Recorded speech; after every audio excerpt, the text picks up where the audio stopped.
ESI ആശുപത്രിയുടെ ശോചനീയാവസ്ഥ പരിഹരിക്കണമെന്നാവശ്യപ്പെട്ടുകൊണ്ട് തൊഴിലാളികളുടെ നേതൃത്വത്തിൽ പ്രതിഷേധ ധർണ നടത്തി. പാതാളംകവലയിലെ ESI ആശുപത്രി കവാടത്തിന് മുന്നിൽ CITU ഏലൂർ മുനിസിപ്പൽ കമ്മിറ്റി സംഘടിപ്പിച്ച പ്രതിഷേധ ധർണ ജില്ലാ സെക്രട്ടറി PR മുരളീധരൻ ഉദ്ഘാടനം ചെയ്തു.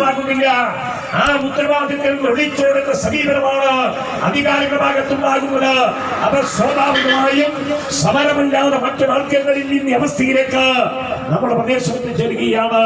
അതുകൊണ്ടാണ് CITU അടക്കമുള്ള ട്രേഡ് യൂണിയനുകൾ സമരരംഗത്ത് അണിനിരക്കുന്നതിന് വേണ്ടി നിർബന്ധിക്കപ്പെടുന്നത് എന്ന് ഓർമ്മപ്പെടുത്താൻ വേണ്ടിയാണ് ആഗ്രഹിക്കുന്നത്. നമുക്കറിയാം, ആരോഗ്യ മേഖലയെടുത്ത് പരിശോധിച്ചാൽ ആരോഗ്യ മേഖലക്കകത്ത് കേന്ദ്ര ഗവൺമെന്റ് സമീപനം എന്താ? കേന്ദ്ര ഗവൺമെന്റ് സമീപനം എന്ന് പറഞ്ഞാൽ ആരോഗ്യരംഗത്ത് സൗജന്യമായ സേവനം ഉറപ്പുവരുത്താൻ ആവശ്യമായ ഇടപെടലും പ്രവർത്തനത്തിനു വേണ്ടി കേന്ദ്ര ഗവൺമെന്റ് തയ്യാറാകുന്നുണ്ടോ? ഇത് കേവലം ESIയുമായി മാത്രമല്ല ബന്ധപ്പെട്ടുകൊണ്ട് പ്രശ്നമല്ല.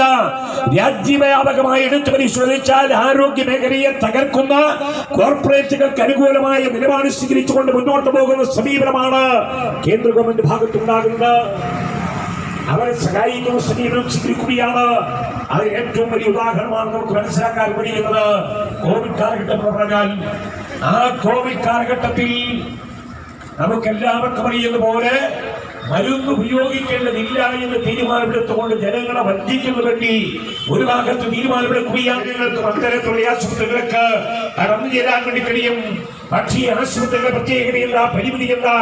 ആ ആശുപത്രി പരിമിതി എന്ന് പറഞ്ഞാൽ ആരോഗ്യരംഗത്തുണ്ടായ മികച്ച പ്രവർത്തനത്തിന്റെ ഭാഗമായി കേരളത്തിലെ ജനറൽ മെഡിക്കൽ കോളേജിലേക്ക് ദൈനംദിനമെന്നോണം ആയിരക്കണക്കിന് ആളുകളാണ് എത്തിച്ചേരുന്നത്. ആയിരക്കണക്കിന് ആളുകൾ എത്തിച്ചേരുമ്പോ സ്വാഭാവികമായും ഈ തൊഴിലാളി കൂടി അങ്ങോട്ട് എത്തിച്ചേരുമ്പോ പരിമിതി ഉണ്ടാവുകയാണ്. ആ പരിമിതിയെ മുറിച്ചു കിടക്കാൻ സഹായകരമാകുന്ന തരത്തിലാണ് പണിയെടുക്കുന്ന തൊഴിലാളികൾക്ക് ESI ആശുപത്രി ഒരു ശരണമായി മാറേണ്ടത്. രാവിലെ 9 മണി മുതൽ ഉച്ചയ്ക്ക് 1 മണി വരെ നടന്ന ധർണയിൽ TV ശ്യാമളൻ അധ്യക്ഷത വഹിച്ചു. CPIM ജില്ലാ കമ്മിറ്റി അംഗം VM Sasi, Kalamassery area secretary KB Varghese, CITU സംസ്ഥാന കമ്മിറ്റി അംഗം AP Lovely, AD Sujil, PM Mujeeb Rahman, VS Sakkir Hussain, PS Ashraf, MM Jabbar, PK Dineshan, Santhosh Babu Padamadan, KB Sulaiman, PA Shareef എന്നിവർ സംസാരിച്ചു. ഏലൂരിൽ നിന്നും ന്യൂസ് ബോക്സ് ലൈവിന് വേണ്ടി സെമിൽ ലാൽ.